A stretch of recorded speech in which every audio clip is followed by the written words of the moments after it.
আসসালামু আলাইকুম। শুরু করছি চৈত্র চিরে চৈত্র মাস পর্ব ২। লিখেছেন মম সাহা। ভাদ্র মাসে প্রকৃতি বোধহয় একটু বেশি উত্তপ্ত থাকে। বাহিরের প্রকৃতি রোদে পুড়ে যেন ছারখার হয়ে যাচ্ছে। হসপিটালের ভেতরে অবশ্য কৃত্রিম শীতলতার আবরণ। হসপিটালটা বেশ শুনশান। কোনো অহেতুক শব্দ নেই, কথাবার্তা নেই। সেই শুনশান পরিবেশে গা কাঁপানো উত্তেজনা নিয়ে একটি বিধ্বস্ত পরিবার দাঁড়িয়ে আছে। অপারেশন থিয়েটারের ভিতরে তাদের পরিবারের দুটো উড়ন্ত পাখি ডানা হারিয়ে নিশ্চুপ হয়ে আছে।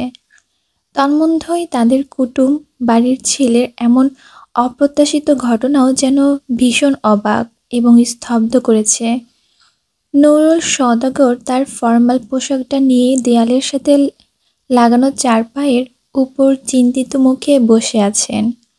তার যেন মনে হচ্ছে সে রহস্যের গর্ত সে খুঁড়েছে, তা এত সহজে সমাধান করা যাবে না। খুব গভীরে হয়তো যেতে হবে। নীরবতার জাল কাটল।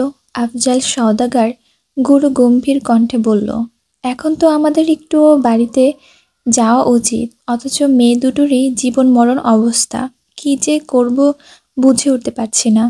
ভাইজান, মহিনের লাশ পোস্টমর্টেম করাতে নেওয়া হয়েছে। খুব সম্ভবত আজ দেওয়া হবে না, কাল লাশ আসবে।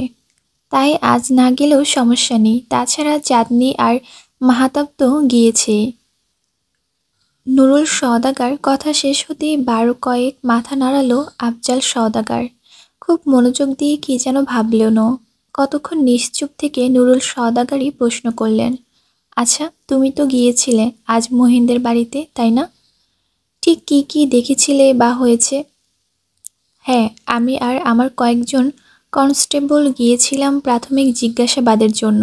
যেহেতু সেদিন একটা বিরাট কাণ্ড ঘটেছিল, সেহেতু আমাদের সন্দেহের তালিকায় সবার আগে নামটা মোহিনেরই ছিল। আর যেহেতু চিত্রার কলেজের সামনে আরেকটা কাণ্ড ঘটেছে, তাই দ্বিতীয় সন্দেহ করেছি ওই ছেলেকে।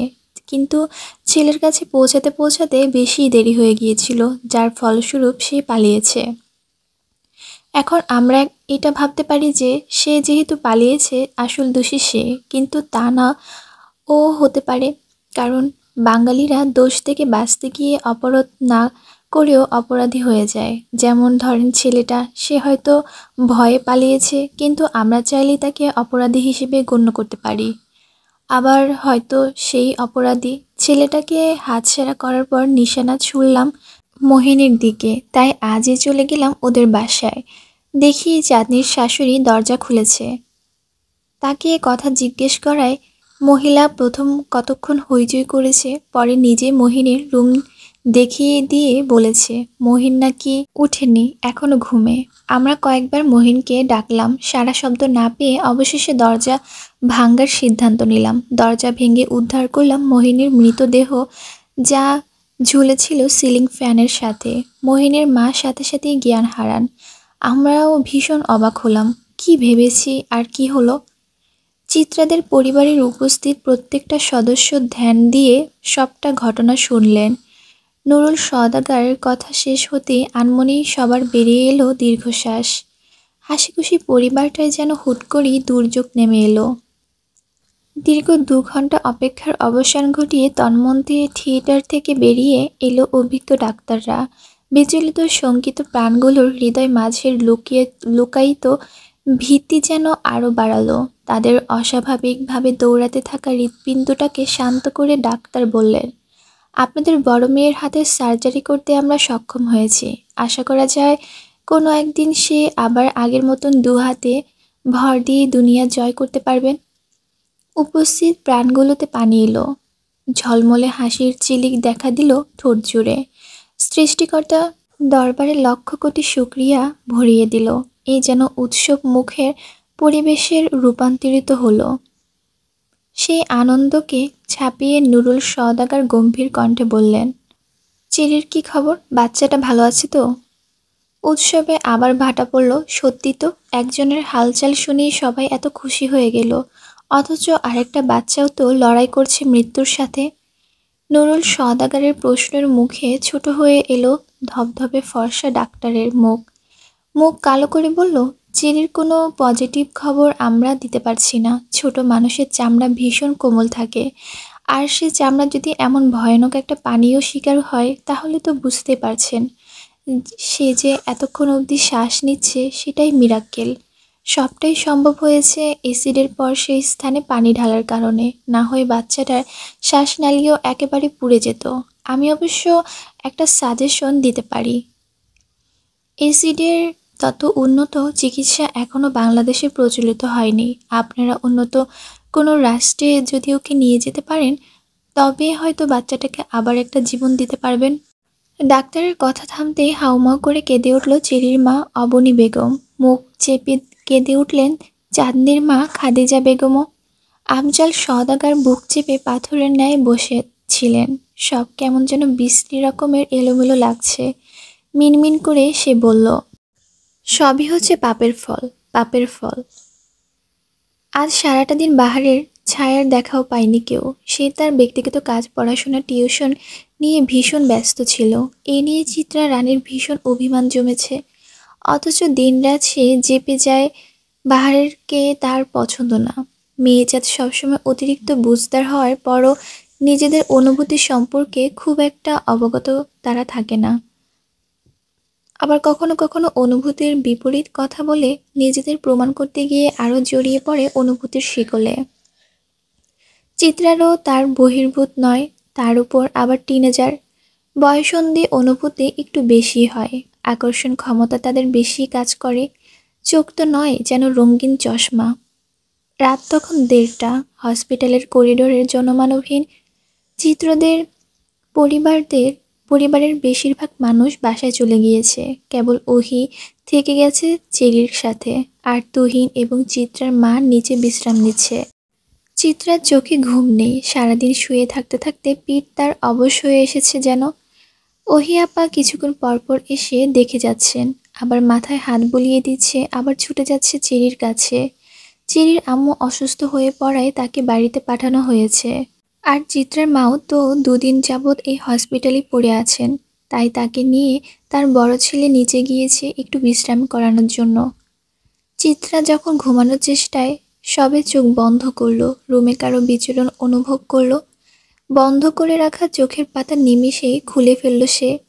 তার সামনে অনাকাঙ্ক্ষিত সময়ে কাঙ্ক্ষিত মানুষটাকে দেখে কিঞ্চিৎ ভরকেও গেল।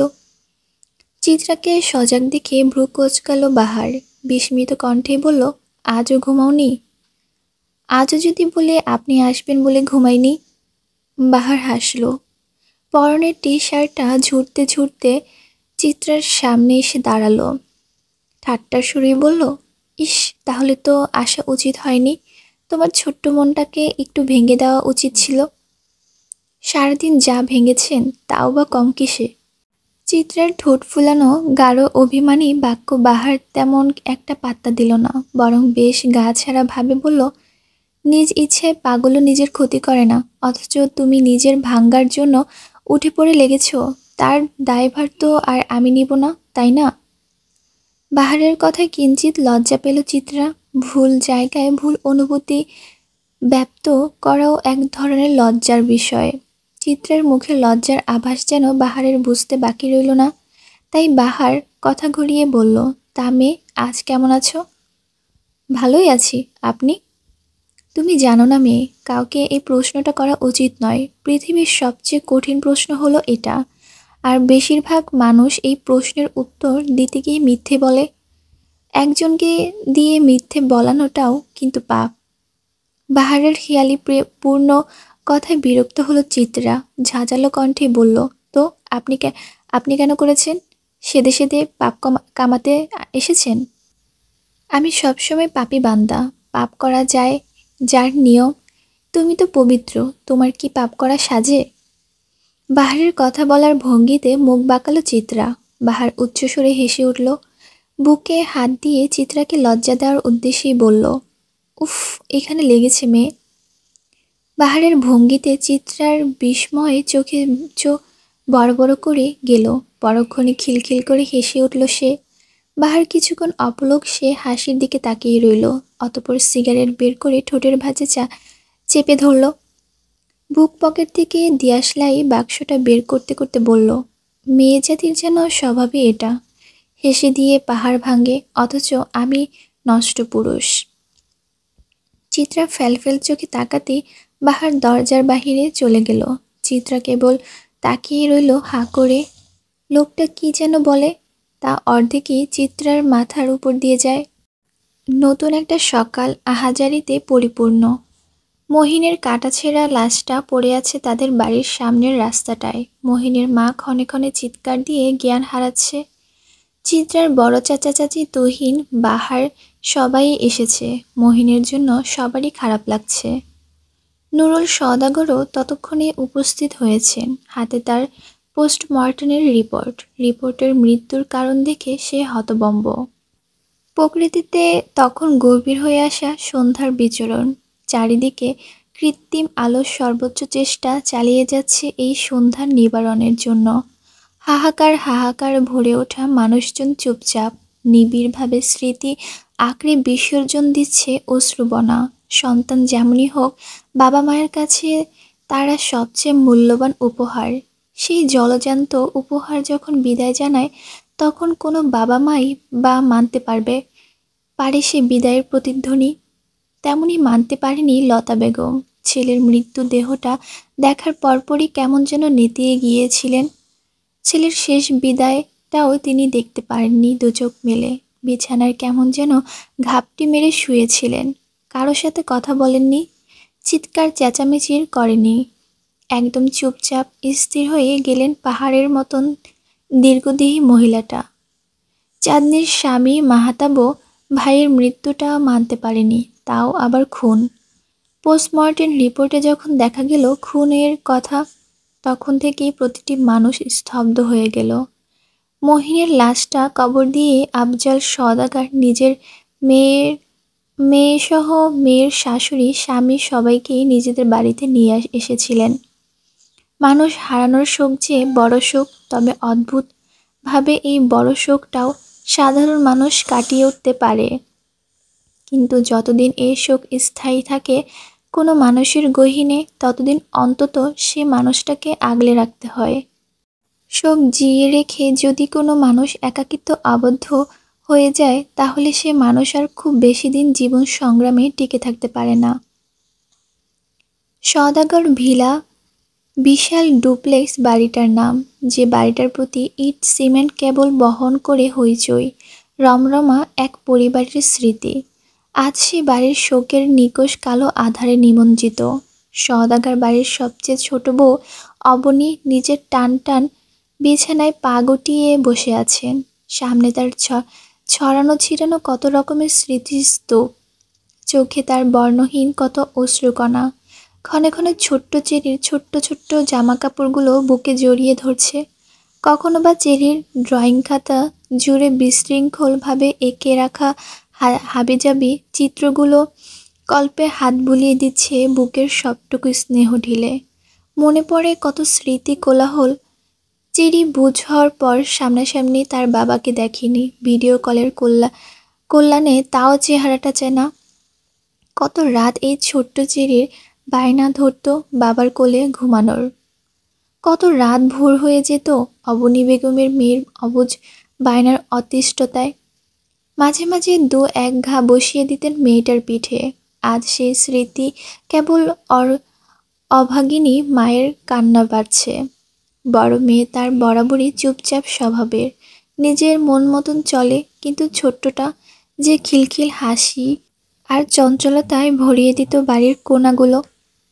অবনীর পাশের রুমটাতে লতা বেগমের থাকতে দেওয়া হয়েছে। সুন্দর মতন দেখতে মহিলাটা, শরীরে বেশ গোলগাল ভারী। মহিলার স্বামী মারা গিয়েছিল আজ থেকে বছর 6 আগে। তারপর থেকেই পুরো সংসারে ছেলে দুটোকে নিয়ে সে একা। সাত করে তাই বড় ছেলের বিয়ে করিয়েছিলেন। এই তো কদিন আগেই বছর 1 হলো। কিন্তু আজ হুট করে এই কর্কশ মহিলাটা নিশ্চুপ করে দিয়ে আদরের ছোট্ট ছেলেটাও বিদায় নিল। সন্তানের শোক বোধহয় এত সহজে ভোলা যায় না, তাই হয়তো এত বিধ্বস্ততা মহিলা। চিত্রার মা বাড়ি নেই, হসপিটালেই তার অবস্থান। মাঝে একটু এসে গোসল করে শাড়ি বদলে গিয়েছিলেন। বরাবরই সে অন্যান্য দিনের তুলনায় একটু শক্ত ধরনের, তাই সবাইকে নিয়তির বিধ্বস্ততা ছুঁতে পারলেও তাকে পারেনি। পেশায় সে একজন কলেজের প্রফেসর, এই জন্যে বোধহয় একটা দৃঢ়তা ভাব তার মাঝে সবসময় অবস্থিত। আফজাল সওদাগরের স্ত্রী রোজা সওদাগরের নিজের মেয়ের ঘরে বসে আছেন। চাঁদনিরও তো এই শরীরে কম ধকল গেল না, মেয়েটারও তো কারোর সাথে প্রয়োজন। চিত্রার ফুপি আমেনা রহমান তার ছেলে সমেত চাঁদনির ঘরে বসে আছেন। আমেনা রহমান ডিভোর্সি নারী। স্বামীর ঘর থেকে 1 বছরের সন্তান কোলে নিয়ে বেরিয়ে এসেছিলেন সে। অতিরিক্ত সরল হওয়ায় পরও তার জায়গা হয়নি স্বামীর ঘরে। অতঃপর তাই ভাইদের আশ্রয়ে ঠাঁই পেয়েছিলেন সে। ভাইয়ের বউরা যতই ভালো হোক, মাঝে মাঝে কথা শোনাতে ভুল করে না। আসলে মানুষ জাত এমনই, সুযোগ পেলে তা হাতছাড়া করতে চায় না কেউই। হোক সেটা ভালো কিংবা খারাপ সুযোগ, তাতে কে আসে যায়। সুযোগটা কাজে লাগানোটাই হলো আসল কাজ।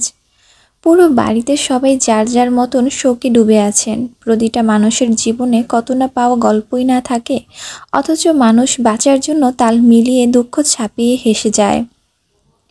বাড়ির ছাদে চিলেকাঠ কোঠায় অবস্থানরত ছন্নছাড়া ছেলেটারও বোধহয় এমন কত শত ঘটনায় আছে যা শোকের খাতায় বিশ্রীভাবে লেপটানো, অথচ ছেলে বই শোক দেখানোর অধিকার তার নেই। বাহার ভাই প্রতিদিন সন্ধ্যাবেলা কিংবা রাতে গোসল করেন। আজও নিয়মের ব্যতিক্রম হয়নি। গোসল করে এসেই পড়ার টেবিলে বসেছেন সে।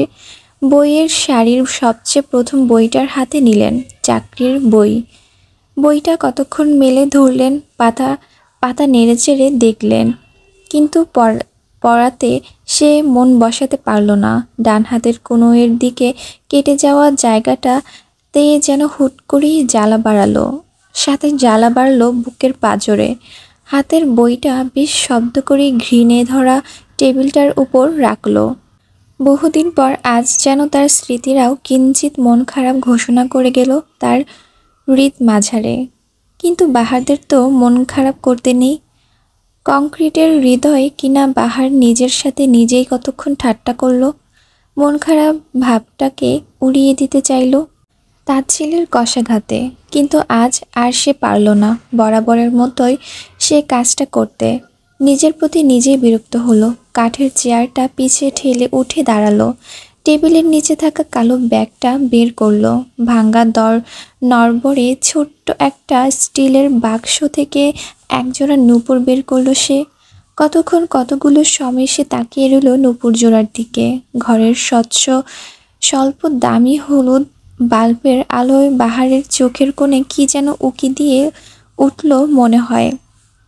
বাহার ভাই কি কাঁদছে তবে? বাহার ভাইয়ারও তো কাঁদতে জানে না।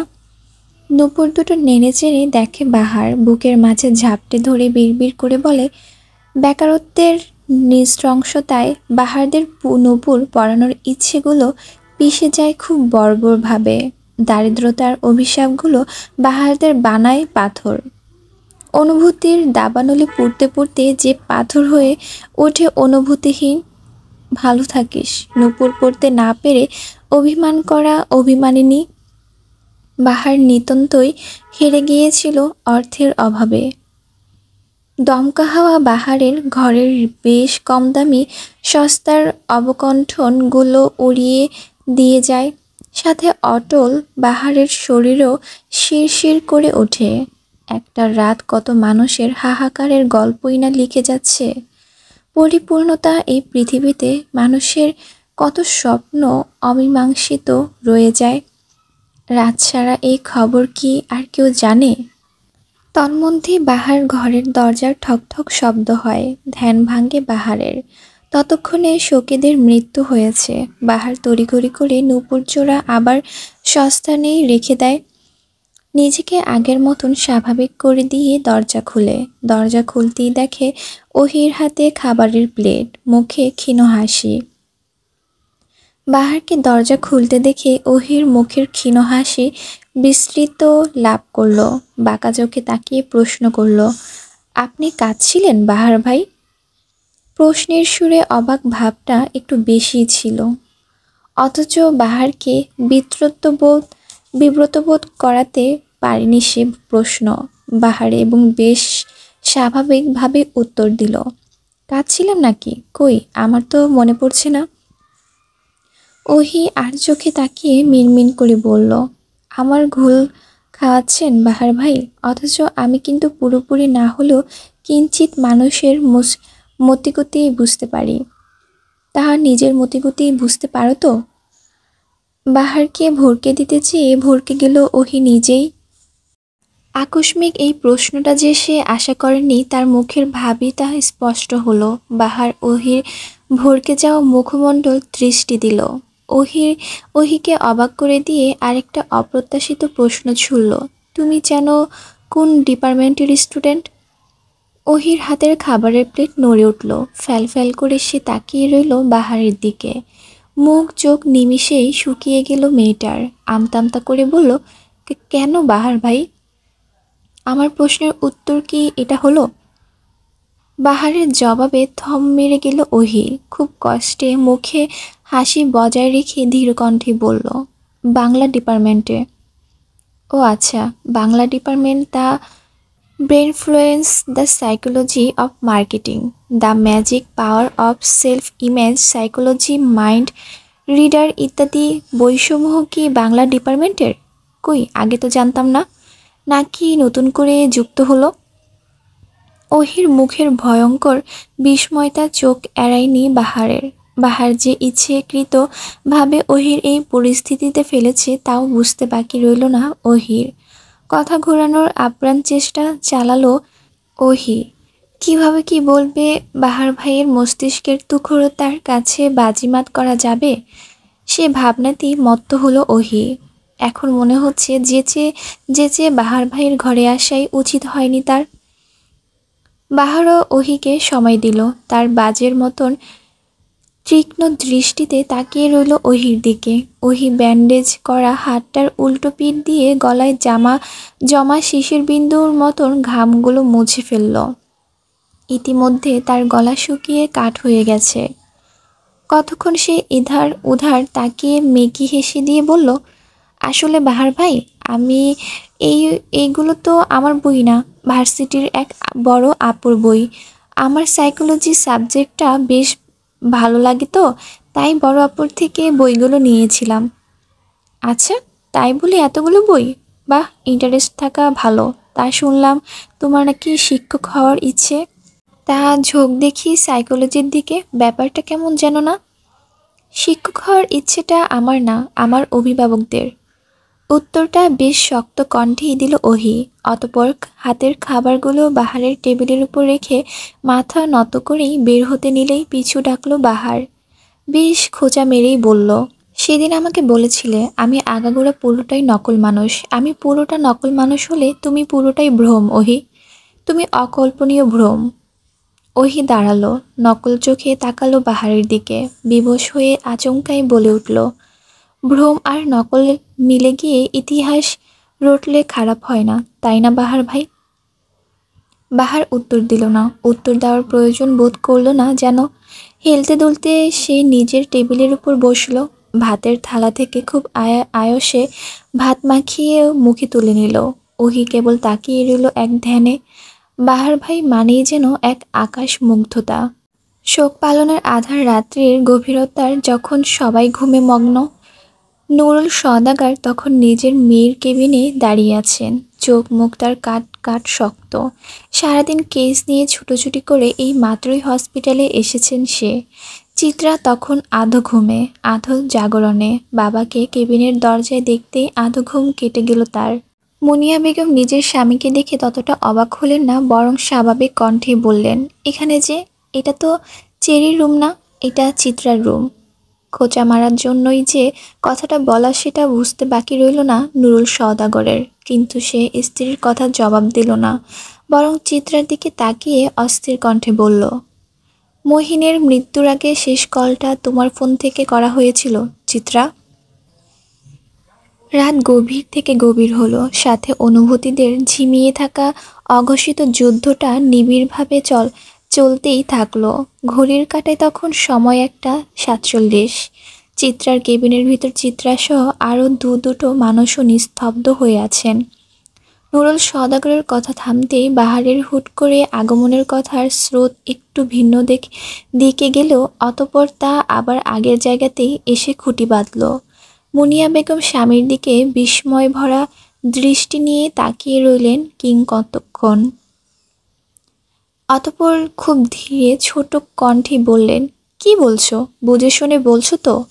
নুরুল সওদাগরের মুখ চোখ তখনও কঠিন, কর্কশ কণ্ঠে সে জবাব দিলেন, প্রমাণ কথা বলেছে, আমি না। মুনিয়া হতাশার শ্বাস ফেললেন। হতবম্ব চোখে তাকিয়ে থাকা চিত্রার দিকে একবার দৃষ্টি নিবদ্ধ করে ক্ষীণসুরে স্বামীর উদ্দেশ্যে বললেন, চিত্রার জন্য এটা কি কোনো বিপদ ডেকে আনবে? প্রমাণ যেহেতু চিত্রার বিরুদ্ধে, তাই যে কোনো পদক্ষেপই নিতে হতে পারে আমাদের। আপনার অযুক্তির প্রমাণকে একটু দূরে ছেড়ে ফেলে যদি মস্তিষ্ক দিয়ে ভাবেন, খুশি হব। অন্তত এতটুকু তো বুঝবো যে আপনারও ব্রেইন নামক কোনো বস্তু আছে যেটা যুক্তিও বুঝে। বাহারের কথায় তুমুল তাচ্ছিল্যের সুর, অথচ নুরুল সওদাগরের তাতে যেন কিছু যায় আসেনি। সে স্বাভাবিকভাবেই বলল, আইন প্রমাণ চিনে, আর আপনি চিনেন মিথ্যা অহংকার। কিসের আইন শেখাচ্ছেন আমাদের? আপনার আইন কি এতই যুক্তি ছাড়া চলাচল করে যে একটা মেয়ে যে রাতে অপারেশন থিয়েটারের মৃত্যুর সাথে লড়াই করেছে, সেই মেয়ে কিভাবে আরেকজনকে খুন করার আগে পিছে বা কোনো কিছুতে ছিল? বাহারের প্রতিটা কথা যুক্তিসঙ্গত, কিন্তু নুরুল সওদাগরের দমে যাওয়ার পাত্র না। সে ইনিয়ে বিনিয়ে আরও কিছু বলার চেষ্টা করতেই থামিয়ে দিল মুনিয়া বেগম। মহিলাটা কেমন গম্ভীর সুরেই বলে উঠল, বড় আইনের কথা বলছো যে? অন্যদের বেলায় তোমার এত আইনের নিয়ম, নিজের বেলায় আইন তোমার অন্ধ বুঝি? এই কেমন আইন? এবার আর কোনো কথা বলার সুযোগ পেলেন না নুরুল সওদাগর, বরং নিজের স্ত্রীর দিকে ফ্যালফ্যাল চোখে তাকিয়ে রইলেন। এতগুলো বছর পর তার স্ত্রী যে তার দুর্বল জায়গায় হাত দিবে, এটা যেন তার ধারণার বাহিরেই ছিল। অবশ্য কথায় আছে না, দেয়ালে পিঠ থেকে গেলে বিড়ালও সিংহ হয়ে ওঠে, আর মুনিয়া তো বুদ্ধিমতী। চিত্রা নিজের মা বাবার কথা নীরব থেকে শুনে গেল। এই ক্ষেত্রে যেন তার তুমুল নীরবতা। বাবার সামনে তার অনেক কিছু বলার থাকলেও বলা হয়ে ওঠে না। কেন এত সংশয় দ্বিধা তা জানা নেই চিত্রার। সে কেবল এতটুকুই জানে, বাবা মানেই ধারালো তীর, যা খণ্ড বিখণ্ড করে অষ্টাদশীর হৃদয়। নুরুল সওদাগর যেন চোখ লুকিয়ে বাঁচার জন্য হুট করেই কেবিনের বাহিরে চলে গেল। মুনিয়া বাঁকা হাসল।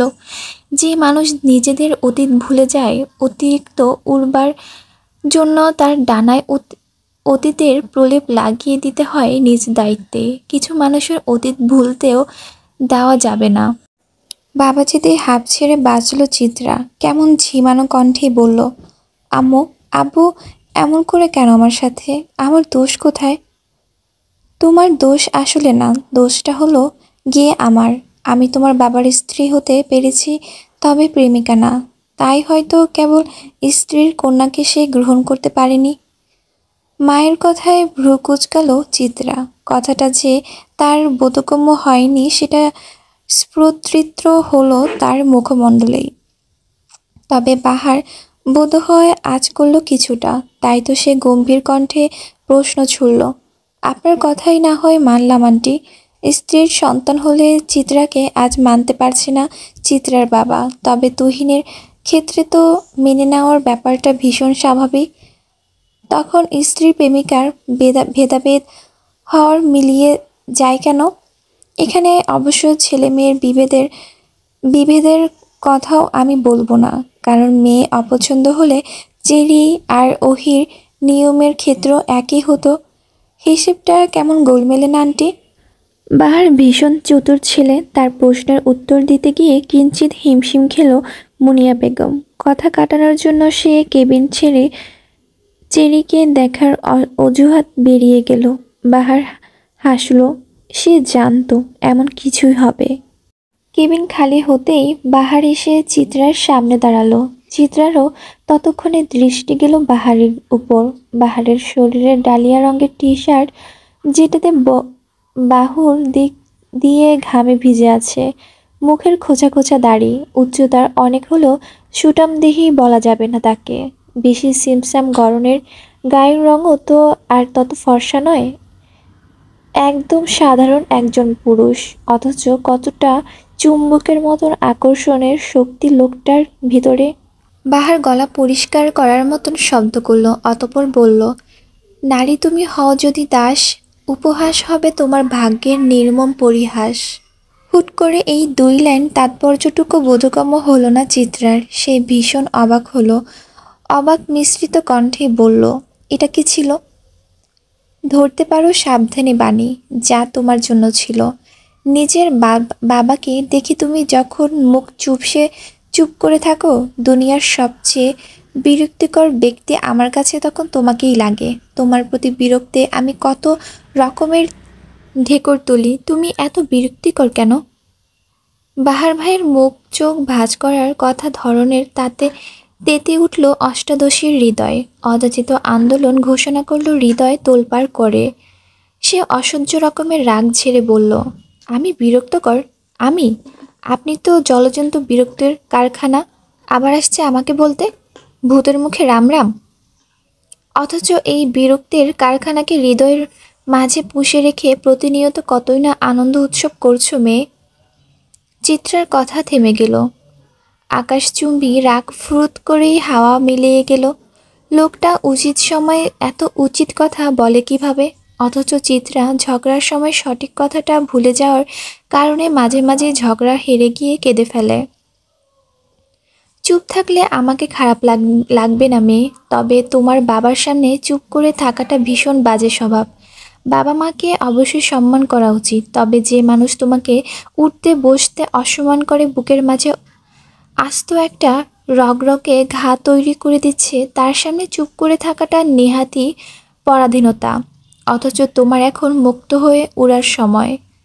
বাবাকে চিত্রা ভীষণ বেশি ভালোবাসে, তাই হয়তো চেয়েও বাবার সামনে সে কঠিন কিছু বলতে পারে না। অথচ বাবা কত নির্দ্বিধায় না চিত্রাকে ক্ষত বিক্ষত করে ফেলে। বাবার কথা মনে পড়ে আকাশ পাতাল আধার করে চিত্রার মন খারাপ হয়। তাই কথা ঘোরানোর জন্য চিত্রা বলল, আচ্ছা বাহার ভাই, আপনার সিগারেট খাওয়ার অভ্যাস ছাড়বেন না? যেদিন আর ভিতরে পুড়বে না সেদিন আর বাহিরও পুড়াবো না। আপনার তাহলে ভেতরে পুড়ে? কেন মেয়ে, আমি কি মানুষ না?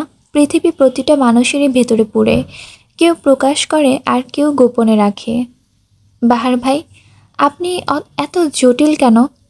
তুমি আমায় জটিলভাবে গ্রহণ করেছ বলে। জানেন বাহার ভাই, আপনি আমার কাছে ক্যাকটাসের ফুলের মতন, আর তুমি আমার কাছে অলকান্দনা কিংবা সন্ধ্যার রঙ্গনা। ইস, লোকটা যেন উত্তর তৈরি করিয়েই এসেছে। এত বিব্রতকর কথা বলেও লোকটাকে বিব্রতবোধ করাতে না পেরে হতাশার শ্বাস ফেলল চিত্রা। হুট করেই তার মাথায় খেলে গেল দুষ্ট বুদ্ধি। কিটকিটিয়ে হেসে বলল, আপনি কি জানেন অষ্টাদশী তার বুকের মাঝে আস্ত একটা বাহার ভাই পুষে রেখেছে?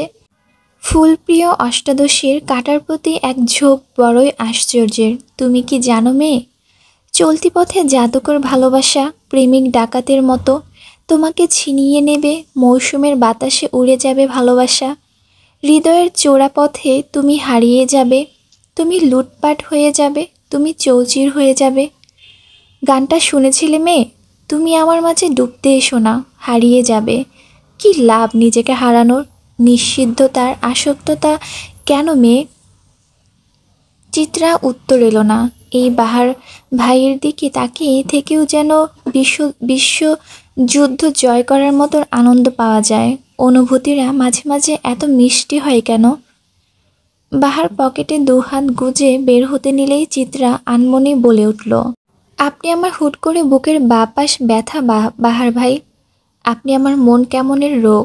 আপনি আমার বৃষ্টির দিনের ভিজে চুপচাপে সাদা শাড়ি। আপনি আমার শখ বাগানের ক্যাকটাস ফুল। আপনি আমার সহজ সরল অঙ্কের শাড়ির দেওয়া লাল কালিতে ফুটে ওঠা কিঞ্চিত ভুল। আপনি খুব খারাপের বহিঃপ্রকাশ, কিন্তু আপনি আমারই কেবল। বাহার যেতে নিয়েও ফিরে তাকালো, হাসলো না, মুখ গম্ভীরও করলো না, কেবল ধীরকণ্ঠেই বলল, আমি তোমার চায়ের কাপের নীল রাঙ্গা বিষ, যা পান করলে তোমার মৃত্যু নিশ্চিত, অথচ তুমি পান করতে মরিয়া। শোনো মেয়ে রঙ্গনা, প্রেম ভালো, তবে তোমার প্রেমিক না। ভাদ্র মাস শেষ, সময়টা ঠিক আশ্বিনের দ্বিতীয় দিন। দীর্ঘ 9 দিন পর চিত্রা পা রাখল নিজের শখের বাড়িতে। রোগাসোগা চোখ মুখ, শরীর শুকিয়ে গেছে, গায়ের রংটাও কেমন হালকা মেটে রং ধরেছে। তবে এখন সে কিছুটা সুস্থ, স্বাভাবিকভাবেই হাঁটাচলা করতে পারছে। ইতিমধ্যে চেরিকে বাহিরের দেশে নেওয়ার বন্দোবস্ত প্রায় শেষের দিকে। চেরির কোনো উন্নতি দেখা দিচ্ছে না। চিত্রা বাড়িতে পা রাখতেই থম মেরে থাকা বাড়িটা উৎসবমুখ হয়ে উঠল। কিঞ্চিৎ হইচই শোরগোল শোনা গেল, কিন্তু এর মধ্যেই ছাদ থেকে চিত্রাদের বাড়ির কাজের মেয়ের দোয়েলের চিৎকার ভেসে এলো। সবাই হুড়মুড় করে ছাদে যেতেই অবাক হয়ে হা হয়ে রইল।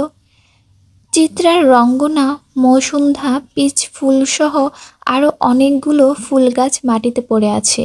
দেখে বোঝা যাচ্ছে ইচ্ছাকৃতভাবে কেউ এ কাজ করেছে।